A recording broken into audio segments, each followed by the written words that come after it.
आज की जो मैं आपको क्राइम कहानी सुनाने जा रहा हूं, यह कहानी मध्य प्रदेश की है। यह बात 2024 की है।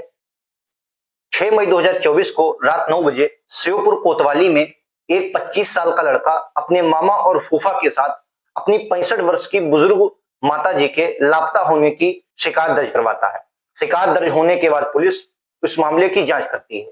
जांच जब पुलिस कर रही थी, तभी 3 दिन के बाद 9 मई 2024 को महिला का शव उसी के घर में मिलता है। जब वो शव बरामद हुआ तो शव वो बाथरूम में मिला था। बाथरूम में किसी ने शव को दफन कर दिया था और ऊपर से सीमेंट का चबूतरा बनाया गया था। पुलिस को लाश तो मिल गई थी, लेकिन अब पुलिस के सामने सबसे बड़ा सवाल यह था कि आखिर इस घटना को अंजाम किसने दिया था। पुलिस को अब आरोपियों तक पहुंचना था और इसके लिए पुलिस ने जांच करना अपनी शुरू करती है। मैं आपको बता दूं, जो महिला थी, मृतक महिला, उसका नाम उषा था। उषा के पति का नाम भुवनेंद्र है।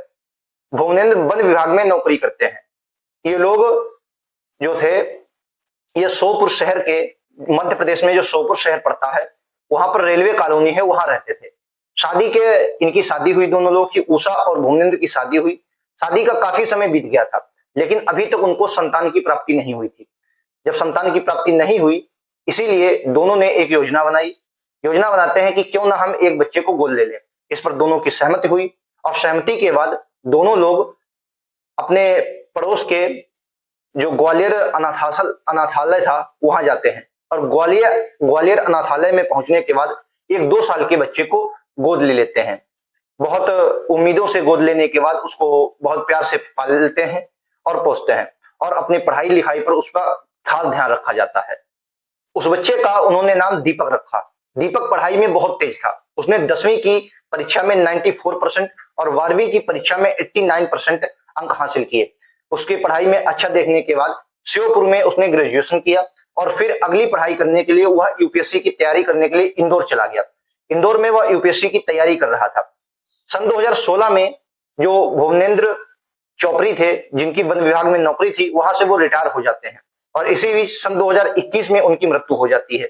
जब भुवनेंद्र की मृत्यु हुई, तब जो दीपक था उसकी उम्र 21 साल थी और वह यूपीएससी की तैयारी कर रहा था।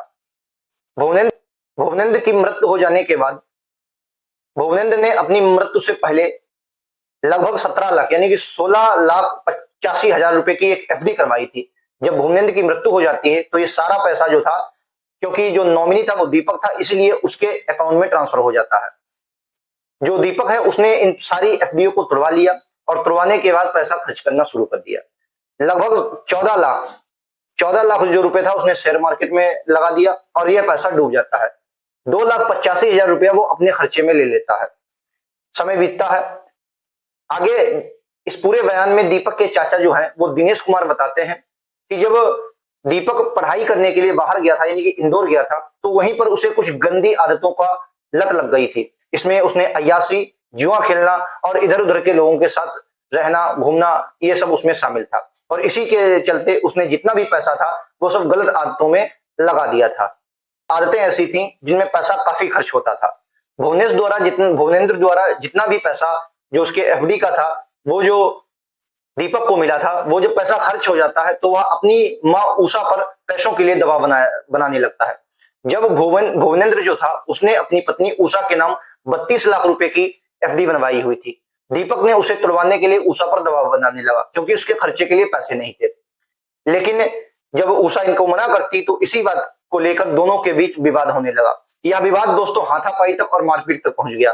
जब यह विवाद होता तो आस पड़ोसियों को पता चलता। यह विवाद दोस्तों धीरे धीरे, जो मारपीट का सिलसिला था, वो इनके रिश्तेदारों को भी पता चल जाता है। हालांकि जो रिश्तेदार थे जिनको जानकारी हुई, उनमें से जो उसके चाचा थे, दीपक के चाचा, वो एक बार उसको समझाते भी हैं, लेकिन इन सारी जितनी भी दीपक के चाचा ने उसको बातें समझाई, उस पर, उन्हीं सभी बातों का दीपक पर कोई असर नहीं पड़ता है। वह उन पर कोई भी ध्यान नहीं देता है। समय आगे चल रहा था। जितना भी दीपक था उसका जो गलत तरह की आदतें थी, उनका खर्चा लगातार बढ़ता जा रहा था। के चाचा और उसके रिश्तेदारों से कई बार समझाया, लेकिन इस बार का उसे कोई भी फर्क नहीं पड़ता था। उषा जो थी वो जिस घर में रहती थी, यह घर 1200 स्क्वायर फुट में बना हुआ था। 2 मंजिला घर था। इस घर में दीपक और उषा के अलावा कुछ किराएदार भी रहते थे, जिसमें कुछ छात्र थे और कुछ बिजनेसमैन थे। 6 मई की सुबह की बात है। सभी जो छात्र और बिजनेसमैन थे अपने काम के लिए बाहर चले गए थे। सुबह जल्दी ही वो सभी लोग चले जाते थे। 6 मई की बात है। 6 मई 2024 को लगभग 10:30 बजे के करीब दीपक था वो घर में एंटर होता है, मतलब कहीं बाहर गया था फिर घर में आता है। इसी बीच उसकी जो माता थी वो छत पर तुलसी के पेड़ों को पानी दे रही थी। तुलसी के पेड़ों को पानी देने के वक्त जब वो नीचे सीढ़ियों से उतर रही थी, दीपक ने उनको धक्का दे दिया और वो सर के बल गिर गई। सर के बल गिरने से उनकी लगभग आधी मौत हो चुकी थी। पास में पड़े एक रॉड से दीपक ने उनके सर पर ताबड़तोड़ लगभग 10 वार किए और जिससे उनकी मृत्यु हो गई। मृत्यु होने के बाद सबूत को मिटाने के लिए उसने उसी घर में एक बाथरूम में गड्ढा खोदा। बाथरूम में गड्ढा खोदने के बाद उसको उसी में दफन कर दिया। इस गड्ढे की जितनी भी मिट्टी थी बाहर ना निकले इसलिए उसने सीमेंट का इस पे लेप चढ़ाया और सीमेंट से उस पूरे जितने भी गड्ढे थे उस पूरे गड्ढे पर सीमेंट का पूरा लेप चढ़ा दिया और बार बार पानी भी डाला ताकि जो सीमेंट थे वो जल्दी सूख जाए। इस पूरी घटना को वो अंजाम दे चुका था, लेकिन अब उसके सामने एक बड़ा सवाल था कि अब इस पूरी घटना को वो एक्सीडेंटल घटना कैसे साबित करे। इसीलिए उसने पूरा दिन कुछ नहीं किया, वो सिर्फ सोचता रहा। शाम 5 बजे ये सब बातें उसने अपने आस पड़ोसियों को बताई। उसके पड़ोस में ही उसके सामने उसके फूफा रहते थे। उसने फूफा को बताया कि जो माता जी है वो सुबह 11 बजे से हॉस्पिटल गई हुई है लेकिन अभी वापस नहीं आई है। हालांकि पूरा इंतजार करने के बाद इंतजार किया गया। उसने जो उसके फूफा थे उन्होंने जितने भी रिश्तेदार से उनसे पूछताछ की, फोन पर बात की, लेकिन रिश्तेदारों को भी इस बारे में कोई जानकारी नहीं थी। आसपास के लोगों से पूछताछ की गई, उन्होंने भी उसकी माँ जो उषा थी उनको कहीं नहीं देखा था। घटना दोस्तों लगातार समय बीत रहा था, रात हो गई थी, तभी जो उसके फूफा और जो मामा जिनको इस बारे में बात की गई थी वो भी आ जाते हैं। मौके पर पहुंचने के बाद वो लोग कहते हैं क्यों ना हम लोग पुलिस में शिकायत लगाएं और शाम रात को 9 बजे वे सभी लोग 6 मई 2024 को कोतवाली पहुंचते हैं। कोतवाली में रिपोर्ट लिखाते हैं।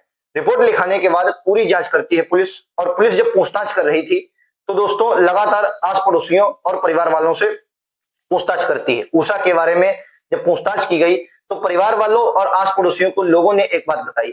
बाद में पता चला कि उन सभी का जो शक जा रहा है वो किसी और पे नहीं बल्कि उनके जो गोद लिया बेटा था वो दीपक था, उसी पर जा रहा है।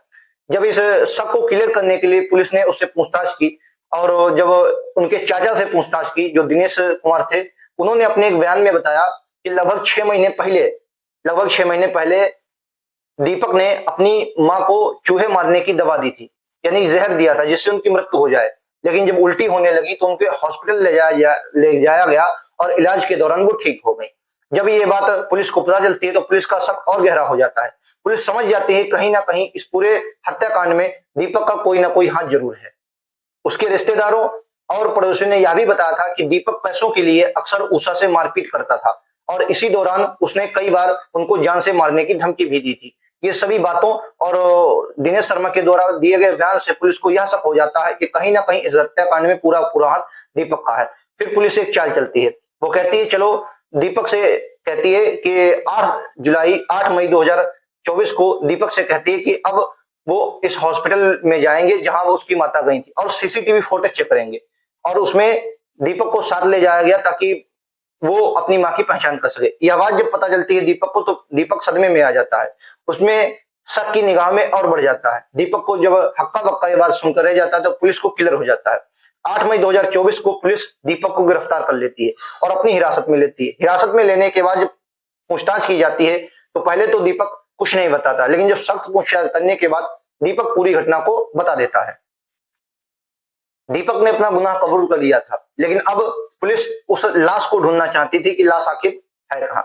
इसीलिए 9 मई 2024 को पुलिस ने एफएसएल टीम और पुलिस की मौजूदगी में जो दीपक था उसने बताए गए स्थान पर पुलिस ने जान खोजना शुरू किया और जब वहां पर खोजा गया तो उसकी लाश जो थी वो बाथरूम के अंदर एक गड्ढे में दफन की गई।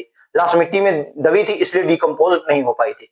पुलिस और एफएसएल की टीम की मौजूदगी में उस लाश को बाहर निकाला गया और उसके लिए पोस्टमार्टम करवाया गया।